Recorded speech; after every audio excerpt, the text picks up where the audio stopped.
Göbekli Tepe est un nom qui résonne dans la tête de chaque chercheur de mystère. Et, même si vous n'avez jamais entendu ce nom jusqu'à présent, certainement ce site saura vous ravir. Ce site a fait les chercheurs changer de paradigme sur les premières sociétés humaines. Selon la vieille école de pensée, il n'aurait même pas dû exister, tellement il est vieux.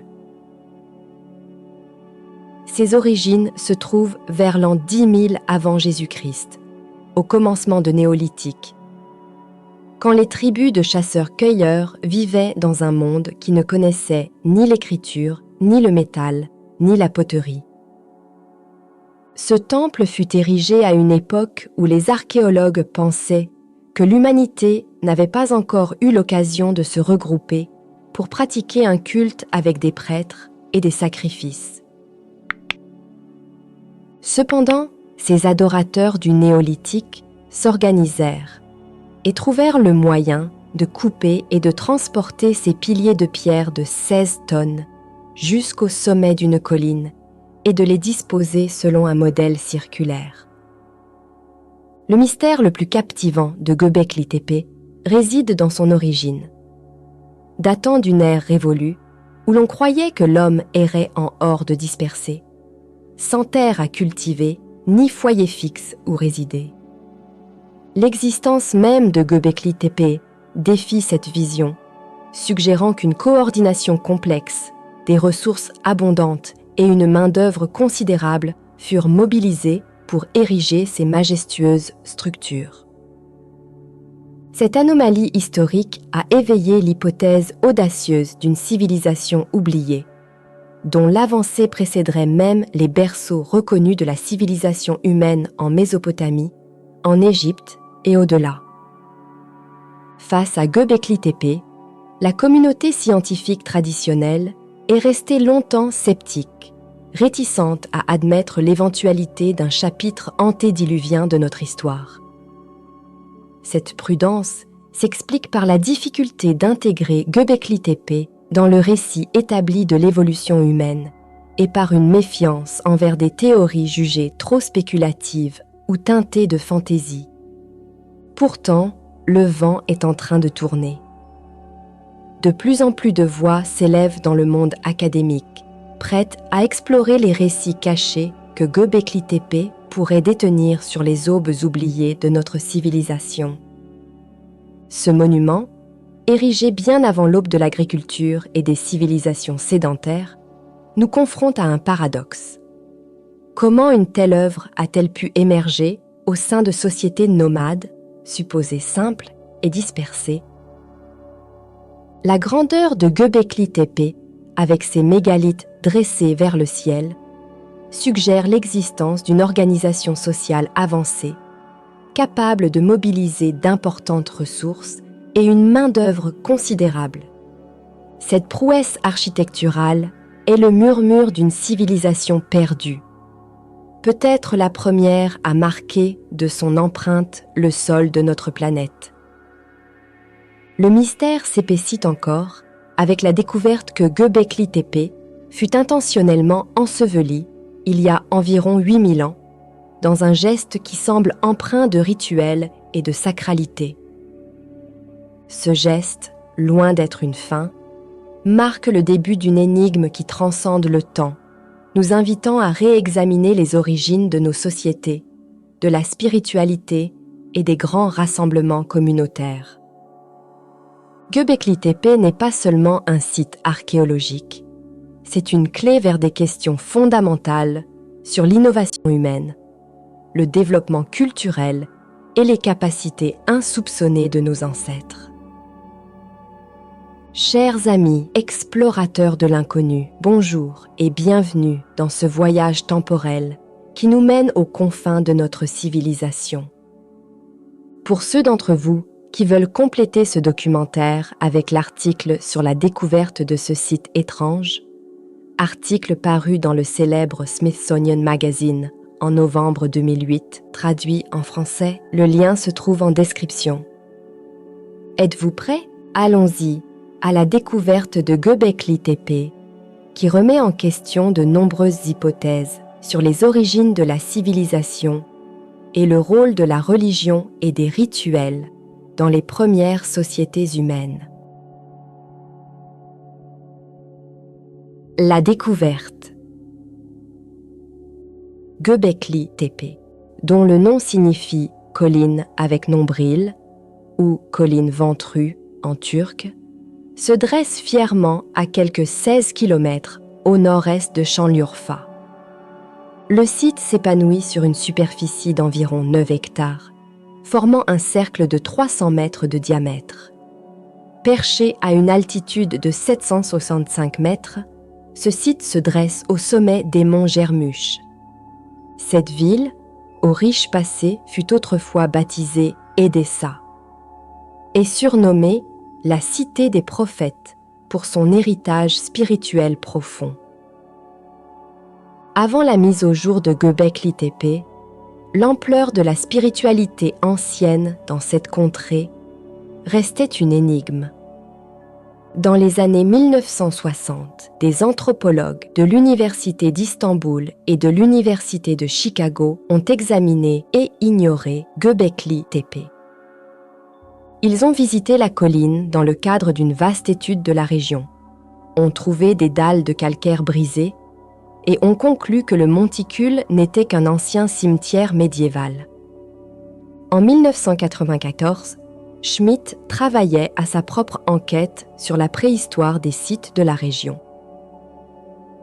Après avoir lu une brève mention dans le rapport des chercheurs de l'Université de Chicago sur le sommet de la colline jonchée de pierres, il a décidé d'y aller lui-même.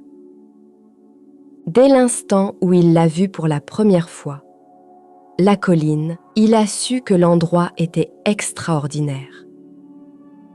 Contrairement au plateau austère à proximité, Göbekli Tepe a un sommet légèrement arrondi. Aux yeux de Schmitt, la forme se démarquait. Seul l'homme aurait pu créer quelque chose comme ça, se dit-il. Il était immédiatement clair qu'il s'agissait d'un gigantesque site de l'âge de pierre. Les fragments de calcaire que les premiers géomètres avaient découverts et confondus avec des pierres tombales, prirent soudain un sens différent. Schmitt revint un an plus tard avec 5 collègues et ils découvrirent les premiers mégalithes, dont quelques-uns enfouis assez près de la surface. En creusant plus profondément, les archéologues ont mis au jour des piliers disposés en cercle. La colline de Göbekli Tepe était parsemée d'une incroyable densité d'artefacts en silex néolithique, des couteaux, des hachoirs et des pointes de flèches. Bien que ces outils semblent banals en apparence, leur abondance sur le site est remarquable.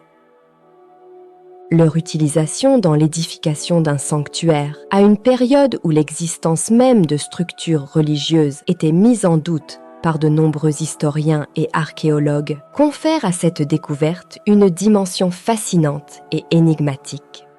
Aujourd'hui, ce site majestueux est reconnu par l'UNESCO comme un trésor du patrimoine mondial, soulignant son importance inestimable dans le tissu de l'histoire humaine. L'éminent historien Klaus Schmitt envisageait Göbekli Tepe comme une sorte de cathédrale primitive érigée sur une colline. Un lieu sacré attirant des pèlerins depuis des contrées lointaines, parfois à plus de 160 km de distance. Cette découverte remarquable révèle, selon les chercheurs qui l'ont scruté, que la quête de spiritualité et le désir inné de l'homme pour l'émerveillement pourraient être les véritables moteurs de l'avènement de la civilisation. Klaus Schmitt, pionnier des fouilles sur le site, affirmait que le sacré a précédé la cité, suggérant ainsi que les racines de la civilisation humaine pourraient être ancrées non pas dans les nécessités matérielles, mais dans l'élan spirituel et intellectuel. Cette perspective si elle s'avérait, pourrait radicalement transformer notre compréhension des débuts de la société humaine et redéfinir les fondements de l'archéologie et de l'histoire. Les nouvelles découvertes commencent enfin à remodeler le lent consensus de l'archéologie. Göbekli Tepe est incroyablement grand et étonnant à une date ridiculement précoce. Selon Ian Hodder, directeur du programme d'archéologie de Stanford, s'extasiant devant les énormes pierres et l'art fantastique et très raffiné de Göbekli, Hodder, qui a passé des décennies sur des sites néolithiques rivaux, déclare « Beaucoup de personnes pensent que cela change tout, cela renverse toute la hiérarchie. Si cela est vrai, alors, comme le dit Hodder, toutes nos théories étaient fausses, écrit le magazine américain Newsweek. Malgré les perspectives révolutionnaires que Göbekli Tepe apporte sur l'évolution des civilisations, des pratiques religieuses et de l'urbanisme, le site demeure une source profonde de mystère pour les chercheurs en archéologie et en préhistoire. Apparemment, pour des raisons encore inexpliquées, Göbekli Tepe a été délaissé aux alentours du 8e millénaire avant notre ère. Néanmoins, son existence et son histoire complexe continuent d'avoir un impact considérable sur notre compréhension du passé lointain, mettant en lumière de nouvelles dimensions de l'expérience humaine et remettant en question les théories établies sur les origines de notre société. Le premier temple du monde. Göbekli Tepe se dresse comme le témoignage le plus archaïque de l'architecture monumentale de notre planète, un sanctuaire érigé aux confins de la dernière ère glaciaire, il y a de cela 12 000 ans. L'Anatolie, souvent célébrée comme le creuset dans lequel se rencontrent et se mêlent civilisation et culture, tient le rôle de carrefour entre l'Asie et l'Europe, un lieu de convergence entre les mondes oriental et occidental. Il est frappant de constater que l'Anatolie semble souvent être associée au mystère des civilisations oubliées et des cultures perdues. Cette situation est troublante pour deux motifs principaux. Dans notre ère moderne, où nos explorations tant physiques qu'intellectuelles ont atteint des sommets inégalés, nous croyons que rien ne devrait échapper à notre savoir. De plus, l'idée même qu'une civilisation entière puisse s'évanouir, particulièrement dans une région aussi stratégique, traversée et habitée par d'innombrables peuples depuis l'aube de l'histoire, soulève une énigme profonde et déconcertante.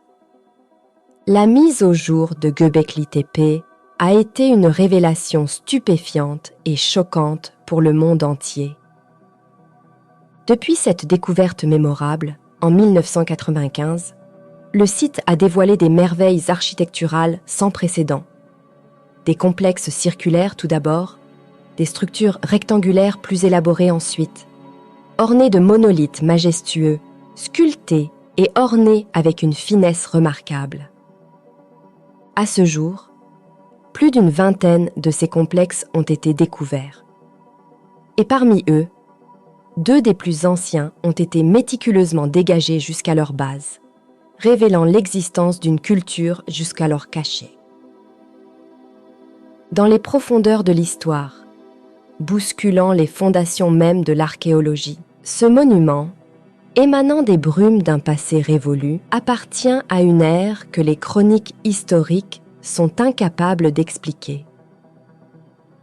Göbekli Tepe incarne une prouesse architecturale d'une ampleur inouïe, remarquablement préservée, mais muette quant aux secrets qu'elle renferme.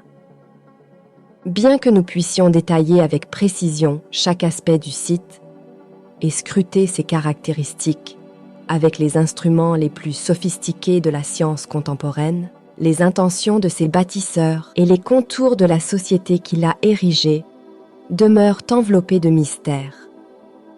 Ce temple néolithique reste une énigme, une structure en pierre érigée 6000 ans avant l'aube de l'écriture. Et il y existe un mystère encore plus grand dans ce lieu énigmatique et obsédant. Après avoir servi de cadre à d'innombrables rites pendant des siècles, les vastes enceintes ont été délibérément ensevelies sous des tonnes de terre et de débris. Par-dessus cette sépulture de pierre, de nouvelles constructions, plus modestes et discrètes, ont vu le jour, érigées sur les tertres formés par l'inhumation des majestueux monuments d'antan. Ce cycle de vie, de mort et de renaissance du site s'est poursuivi, transformant Göbekli Tepe en un centre de convergence et de célébration rituelle pendant environ 2500 ans avant que le lieu ne soit finalement et énigmatiquement laissé à l'abandon, scellant son histoire dans le silence des millénaires. Göbekli Tepe se distingue avant comme un sanctuaire sacré plutôt qu'un lieu d'habitation quotidienne. Aucun indice ne laisse penser que des individus aient résidé en permanence sur ce site, même si des traces de préparation alimentaire suggèrent une présence intermittente, probablement liée à des activités spécifiques et temporaires. L'édification de Göbekli Tepe a dû requérir un effort colossal.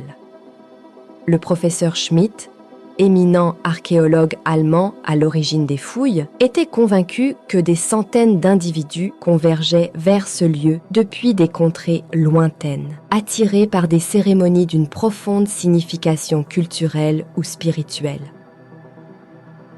Après ces rassemblements solennels, ils repartaient vers leur territoire, reprenant le cours de leur existence nomade.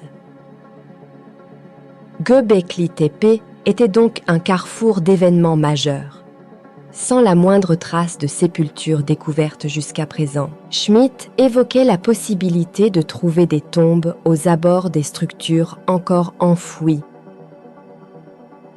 Placer Göbekli Tepe dans un cadre culturel et historique représente un défi considérable, surtout en l'absence de poterie, d'écriture ou de tout autre indice direct révélant l'autoperception des peuples anciens qui fréquentaient ce site. Pour surmonter cet obstacle, l'équipe d'archéologues a adopté une approche comparative, croisant les données entre Göbekli Tepe et d'autres sites archéologiques reliés par des caractéristiques matérielles et stylistiques susceptibles d'être datés par le carbone 14. L'acte délibéré d'enterrer le site est en lui-même une précieuse source d'informations chronologiques. Le matériel utilisé pour combler l'enceinte principale, riche en débris osseux animaux, offre un moyen fiable de datation au carbone, permettant ainsi de circonscrire une période d'activité et d'usage du site. Ces méthodes indirectes, bien que complexes, sont cruciales pour tisser les fils d'un contexte culturel et historique autour de Göbekli Tepe, en dévoilant progressivement les contours d'une civilisation jusqu'alors enveloppée dans le mystère du temps. Les imposantes stèles en forme de T, souvent agencées en cercle, sont emblématiques de Göbekli Tepe et constituent l'une de ses particularités les plus frappantes. Depuis les premières découvertes dans les années 1990, une série de sites similaires a émergé dans le sud-est de la Turquie, particulièrement le long de l'arc nord du croissant fertile, révélant la présence de ces monolithes anthropomorphes. Ces figures se retrouvent également dans divers lieux de la région de Şanlıurfa et même au cœur de la ville elle-même. Ces pierres en forme de T, insérées au sein des cercles lithiques, semblent souvent représenter des silhouettes humaines, certaines étant dotées de bras, d'attributs vestimentaires et d'ornements. Malgré ces détails, elles se distinguent par l'absence de visage. Cette caractéristique souligne la nature symbolique et peut-être rituelle de ces monolithes, invitant à une réflexion sur leur signification et leur rôle au sein de la société qui les a érigés. Les sites contemporains de Göbekli Tepe dans la région, caractérisés par leurs assemblées de piliers anthropomorphes en T, paraissent intégrer ces structures dans les espaces où se mêlent activités domestiques et professionnelles, insérant le rituel au cœur du quotidien. En contraste, Göbekli Tepe se distingue par son isolement de tout site habité, exigeant des efforts considérables tant pour sa construction que pour sa visite. Sa singularité est d'autant plus marquée dans ses premières phases par l'ampleur et la grandeur de ses monolithes. Lors de la phase initiale de construction, les piliers sont ornés d'une décoration sculpturale riche et de reliefs complexes, certains atteignant 5,5 mètres de hauteur et pesant jusqu'à 20 tonnes. La carrière d'où provenaient ces imposants blocs de pierre se situe à une courte distance, quelques centaines de mètres seulement. Là-bas, on peut encore observer des piliers partiellement extraits, toujours rattachés à la roche-mère, mais laissés sur place, vraisemblablement en raison de défauts dans la pierre.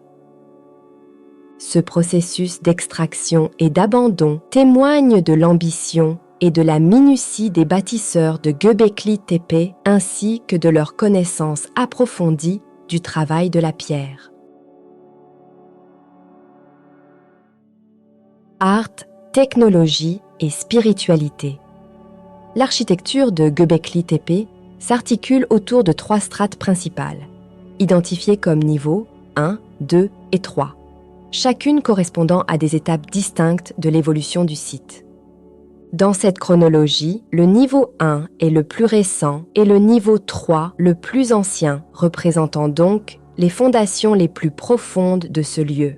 Le plus stupéfiant est que c'est dans cette couche initiale, la couche 3, que l'on découvre la plus grande sophistication de Göbekli Tepe, tant en termes de réalisation artistique que de complexité architecturale et conceptuelle. Ce constat ouvre un champ de questionnement fascinant sur la nature même de l'évolution du site. Göbekli Tepe présente un paradoxe où les manifestations les plus élaborées de l'ingéniosité humaine semblent appartenir à ses origines plutôt qu'à ses phases ultérieures. Cette inversion de la progression habituelle, où l'on s'attendrait à voir un développement croissant de la complexité au fil du temps, soulève des interrogations sur les motivations, les connaissances et les compétences des peuples qui ont érigé ce site monumental et sur l'évolution de leurs pratiques culturelles et rituelles lors des millénaires.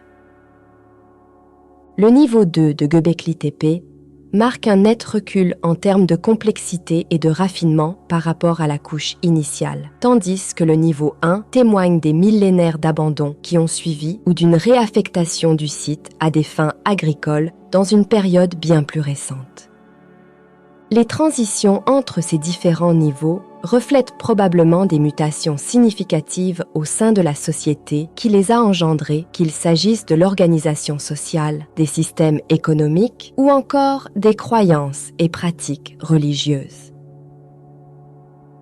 Bien que le niveau 1 continue de livrer d'importantes trouvailles, l'impact de l'érosion et des activités agricoles a souvent déplacé ces artefacts de leur contexte original, compliquant ainsi leur interprétation. Bien que l'étendue totale de Göbekli Tepe soit remarquable, la portion centrale du site qui a fait l'objet de fouilles est relativement restreinte. Elle comprend principalement 4 complexes majeurs, désignés par les lettres A à D, suivant l'ordre dans lequel ils ont été découverts. Au sein du niveau 3, le plus ancien et le plus profond, chaque enceinte révèle une identité propre, marquée par des thèmes spécifiques et des motifs artistiques distincts. Ces premières constructions adoptent une forme généralement circulaire. Les enceintes de niveau 3. L'enceinte A, surnommée l'enceinte des serpents, en raison de la prédominance des représentations de ces reptiles sur les piliers en forme de T, fut la première zone du site de Göbekli Tepe à être mise au jour. Les gravures serpentines qui ornent ces monolithes se distinguent par leur complexité remarquable, en particulier sur le pilier numéro 1 où l'on peut observer un enchevêtrement de serpents agglutinés dans une structure ressemblant à un filet ou un panier en osier, surplombant la figure d'un mouton ou d'un bélier sauvage. Sur le bord avant de la même stèle, 3 serpents sont sculptés en mouvement descendant, tandis qu'un unique serpent semble remonter, brisant ainsi le schéma commun observé sur le reste du site, où tous les serpents sont représentés en descente. Ces serpents sont dépeints avec un corps court et épais, terminé par une tête large et aplatie, évoquant les traits caractéristiques de la vipère levantine, espèce endémique de la région d'Urfa. Cette attention portée aux détails reflète non seulement une observation minutieuse de la nature environnante, mais encore une possible signification symbolique ou spirituelle attribuée à ces créatures dans le contexte culturel de Göbekli Tepe.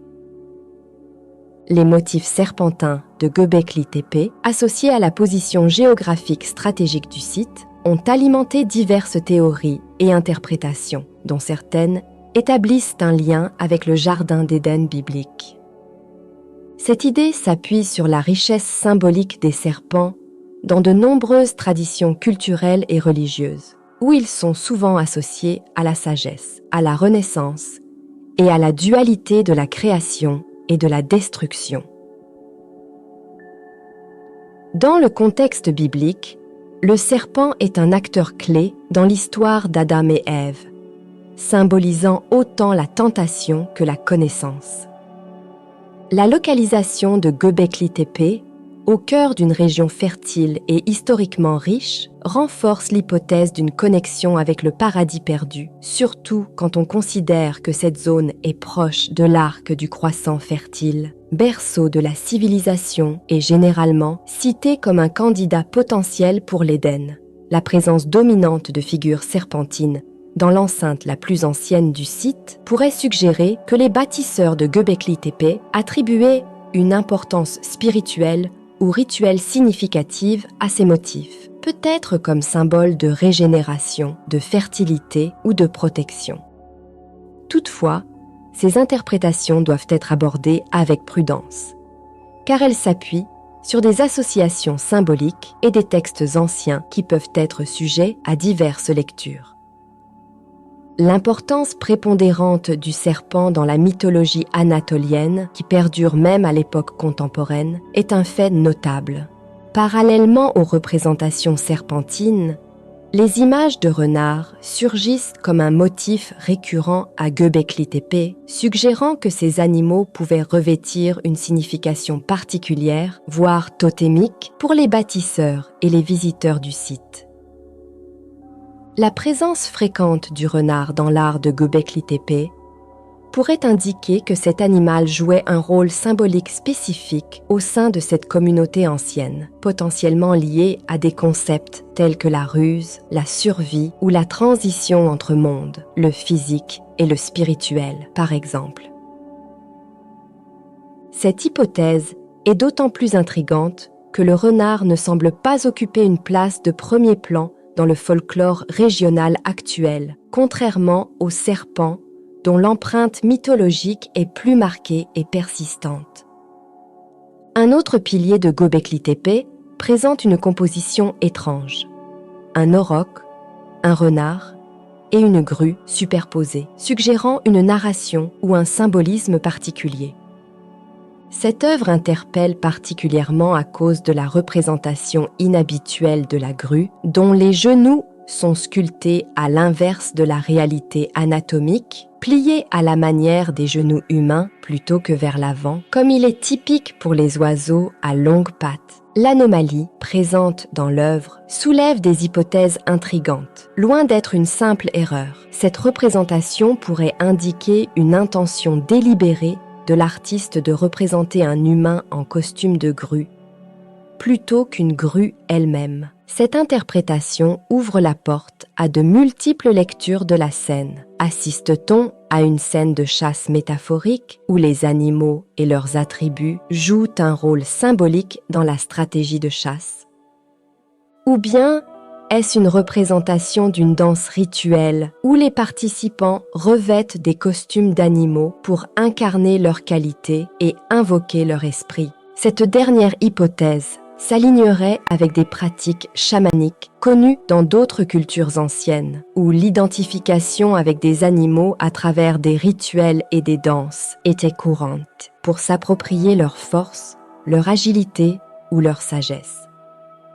Cette curiosité anatomique n'est pas isolée à Göbekli Tepe. En effet, au cœur de l'enceinte A, les piliers centraux se démarquent par l'absence de caractéristiques humaines, telles que les bras, que l'on retrouve sur d'autres monolithes et dans d'autres sites néolithiques. Néanmoins, ce qui frappe particulièrement sur ces piliers, ce sont les représentations d'animaux d'une grande expressivité. L'absence de traits humains sur ces piliers centraux, couplée à la présence marquée de figures animales, pourrait indiquer une intention spécifique ou un symbolisme particulier attribué à ces structures. Ces piliers ne semblent pas non plus assumer un rôle structurel au sein de l'enceinte, ce qui renforce l'hypothèse de leur fonction essentiellement symbolique ou rituelle. L'enceinte B de Göbekli Tepe se distingue par sa forme ovale approximative, s'étendant sur 10 à 15 mètres du nord au sud et sur environ 9 mètres d'est en ouest, et par son sol revêtu de terrazzo, une caractéristique qui souligne l'importance et peut-être la sacralité du lieu. Cette enceinte est souvent désignée sous le nom de « bâtiment aux piliers à renard », par la récurrence du motif du renard dans les sculptures qui l'ornent. Au centre de cette structure, 2 piliers imposants attirent particulièrement l'attention. Chacun arbore la figure en taille réelle d'un renard, sculptée avec une précision remarquable. Ces représentations dynamiques montrent les renards en pleine action, comme s'ils étaient capturés dans le feu de l'action, tournés l'un vers l'autre, dans une posture qui évoque un bond. Cette vivacité dans la sculpture confère une impression de mouvement et de vie à la pierre. Un détail singulier vient enrichir la scène. Sur l'un de ces piliers, le renard est représenté en train de bondir vers une petite créature, semblable à un rongeur, gravé sur la pierre à une époque postérieure. Cette superposition de gravures suggère une évolution ou une réappropriation du pilier au fil du temps, ajoutant une couche supplémentaire de signification à l'ensemble. Ce renard en pleine chasse, juxtaposé à un ajout plus tardif, pourrait refléter des croyances ou des rituels changeants, témoignant de la dynamique culturelle et spirituelle à l'œuvre parmi les bâtisseurs et les utilisateurs de Göbekli Tepe au fil des millénaires. L'enceinte C de Göbekli Tepe se caractérise par un ensemble impressionnant de représentations de sangliers et d'oiseaux qui captivent l'attention par leur richesse et leur finesse. Il est intéressant de noter l'absence totale de motifs serpentins dans cet espace, contrairement à d'autres parties du site où ces symboles occupent une place prépondérante. Dans cette enceinte, les figures de sangliers semblent prendre le relais, occupant une place centrale, tant en termes de fréquence que de positionnement.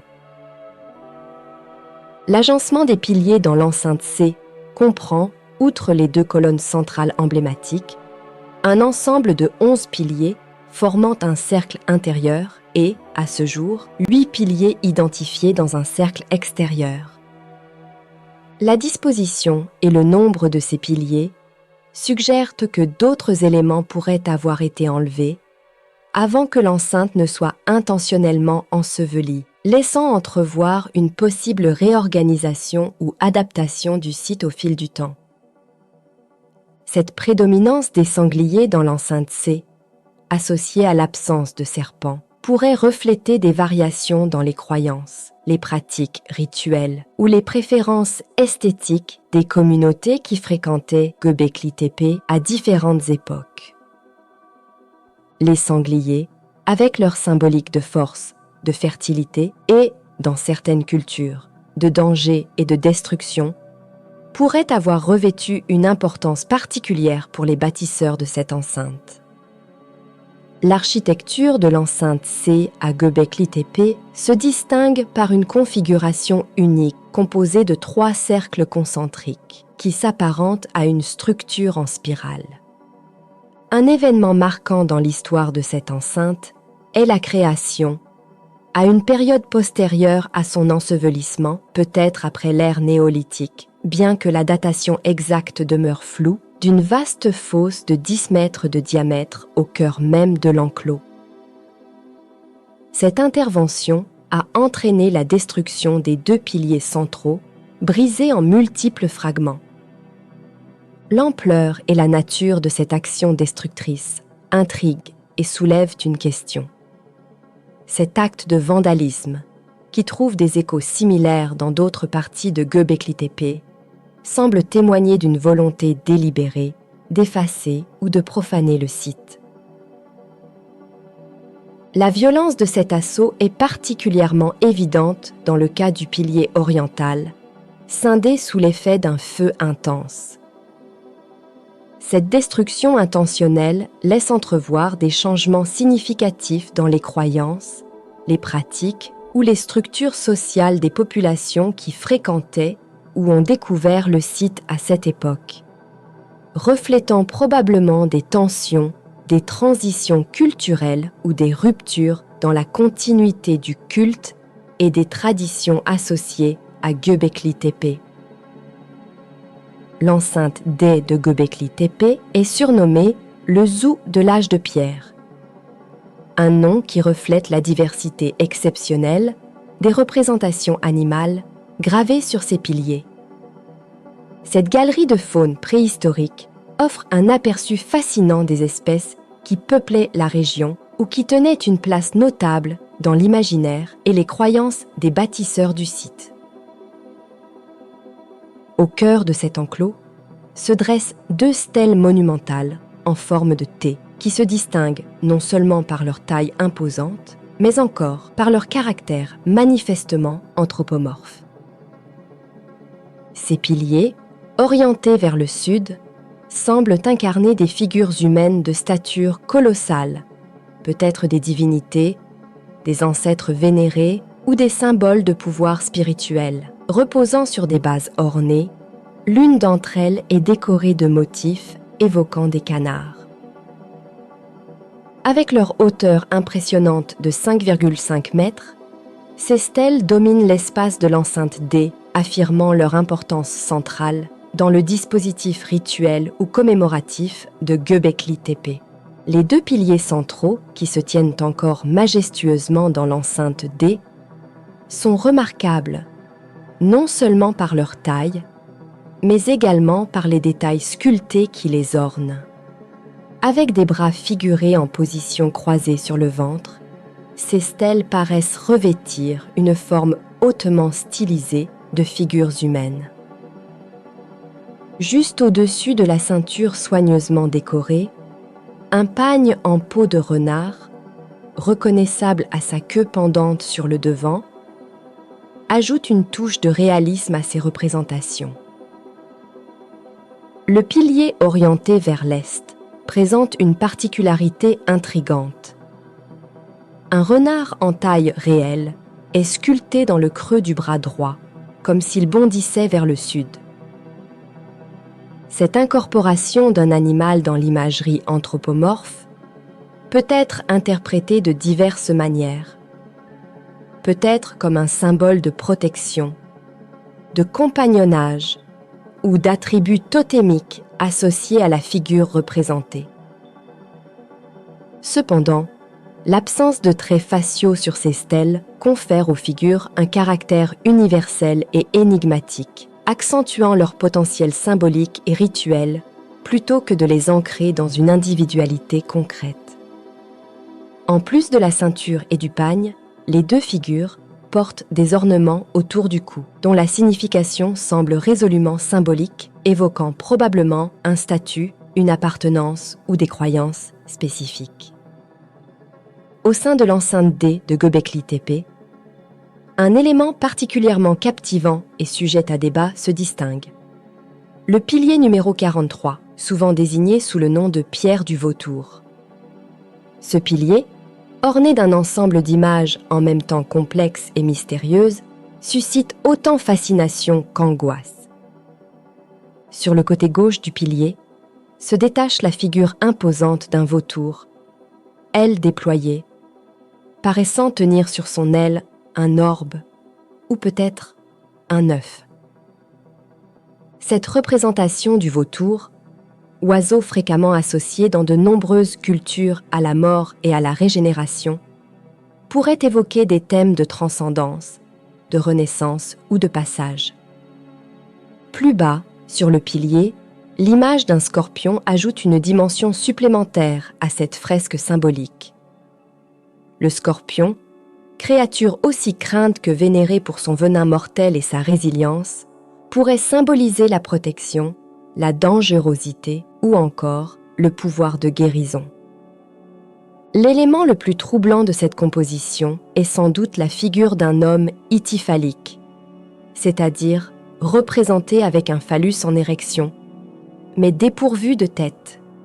Cette représentation pourrait évoquer des thèmes de fertilité, de sacrifice ou encore de renouvellement cyclique de la vie et de la mort. L'ensemble des symboles présents sur le pilier numéro 43, avec ses références à la mort, à la transformation et à la fertilité, ouvre un large champ d'interprétation possible, reflétant peut-être les croyances cosmologiques, les rituels funéraires ou les mythes de création des bâtisseurs de Göbekli Tepe. Ces images, par leur complexité et leur caractère énigmatique, continuent de défier notre compréhension et d'alimenter les débats sur les significations et les intentions sous-jacentes à ce remarquable ensemble iconographique. L'enceinte E, située à environ 100 mètres à l'est et légèrement au sud du complexe principal des enclos de Göbekli Tepe, présente une structure plus énigmatique et moins préservée que ses homologues. Ce qui demeure de cette enceinte se résume principalement au tracé de son plan au sol et aux bases des piliers centraux, le tout sculpté directement dans le substrat rocheux de la colline. À proximité immédiate de cette enceinte, on découvre des dépressions creusées dans la pierre, qui pourraient avoir servi de petites citernes destinées à la collecte et au stockage de l'eau. Cette hypothèse est renforcée par la présence de réservoirs similaires, mais de plus grande taille, disséminés le long de la crête, surplombant Göbekli Tepe. L'absence de sources naturelles aux alentours souligne l'importance cruciale de telles structures pour la gestion de l'eau dans une région où l'accès à cette ressource vitale devait représenter un défi constant. Destruction et reconstruction. L'acte de remplissage des enclos du niveau 3 à Göbekli Tepe, réalisé avant même l'édification des structures du niveau 2, reste une énigme pour les chercheurs. Cette démarche semble indiquer une volonté délibérée de démanteler, ou du moins de cesser l'utilisation des installations du niveau 3. Les traces de dommages intentionnels ou de réaménagement contrôlé sur certains piliers, y compris des déplacements organisés et l'extraction complète de certains d'entre eux, témoignent d'une intervention humaine réfléchie et peut-être rituelle. Le fait que de petits objets aient été laissés sur place, tandis que les statues ont été intentionnellement renversées, soulève des questions sur les motivations et les croyances sous-jacentes à ces actions. De plus, la destruction partielle des sommets de certains piliers de l'enceinte C, dont les têtes ont été brisées, ajoute à la complexité du tableau, suggérant probablement un rituel de clôture. Les sommets des piliers centraux intacts présentent des dépressions sculptées en forme de coupe. Apparemment, lorsque les structures du niveau 3 furent ensevelies, seuls les sommets restèrent en surface et que ces dépressions en forme de coupe furent sculptées une fois l'enfouissement terminé. Le fait que ces dépressions aient été ajoutées postérieurement à l'enfouissement des enclos indique que le site de Göbekli Tepe a continué à revêtir une certaine importance pour les populations locales, que ce soit dans un contexte rituel, commémoratif ou autre. Cette pratique pourrait témoigner d'une forme de respect ou de vénération pour les structures antérieures, ou peut-être d'une volonté de maintenir un lien symbolique avec le passé et les ancêtres. Ces éléments sculptés pourraient également avoir eu une fonction pratique ou cérémonielle spécifique, comme la collecte d'eau, d'offrandes ou la réalisation de petits rituels. Avec la construction et l'utilisation du niveau 2, les gens qui utilisaient le site étaient conscients des enceintes enterrées, parce que les sommets des piliers dépassaient à la surface, preuve du rassemblement des pierres dressées juste en dessous. Il est aussi raisonnable de conclure que, bien qu'enterrés, les anciens enclos jouaient toujours un rôle dans la vie rituelle des gens qui continuaient à construire et à se rassembler sur le site. La datation et la séquence d'ensevelissement du niveau 3 de Göbekli Tepe, initialement érigé autour de 9500 avant Jésus-Christ, demeurent des sujets de recherche intenses. Apparemment, ce niveau a été progressivement recouvert après plusieurs siècles d'activité. Le contenu du matériau utilisé pour combler les enceintes offre une mine d'informations précieuses sur la vie et les pratiques des groupes qui fréquentaient le site. La composition de ces matériaux de remplissage révèle une combinaison de débris organiques et inorganiques, témoignant des activités quotidiennes et des rituels de ces populations. Les déchets issus de la chasse, ainsi que ceux générés par la préparation et la consommation de nourriture, constituent une part significative de ce remplissage. Cela inclut des ossements d'animaux, des coquilles et d'autres restes alimentaires, offrant un aperçu des régimes alimentaires et des pratiques culinaires de l'époque. En plus de ces restes organiques, le matériau de remplissage comprend des débris liés à la construction et à l'aménagement du site, tels que des résidus de travail de la pierre, témoignant de l'élaboration des structures et des ornements de Göbekli Tepe. Les milliers d'outils en silex retrouvés, ainsi que les débris résultant de leur fabrication, reflètent l'importance de la taille de la pierre dans les activités artisanales et probablement rituelles du site. L'analyse de ces matériaux de remplissage, par leur nature et leur agencement, permet de reconstituer les pratiques économiques, sociales et spirituelles des communautés néolithiques de Göbekli Tepe, ouvrant une fente précieuse sur un passé lointain et complexe. Le passage du niveau 3 au niveau 2 à Göbekli Tepe marque une transition significative, tant dans le domaine conceptuel qu'artistique, reflétant d'importantes évolutions au sein de la société et de la culture de l'époque. Cette période témoigne d'une série de changements notables, bien que certains éléments culturels fondamentaux aient persisté. Contrairement aux vastes et impressionnantes enceintes du niveau 3, les structures du niveau 2 se caractérisent par leur taille réduite et leur nature plus modeste. Les décorations y sont simplifiées, exécutées avec une moindre maîtrise technique, suggérant peut-être un changement dans les compétences ou les priorités artistiques.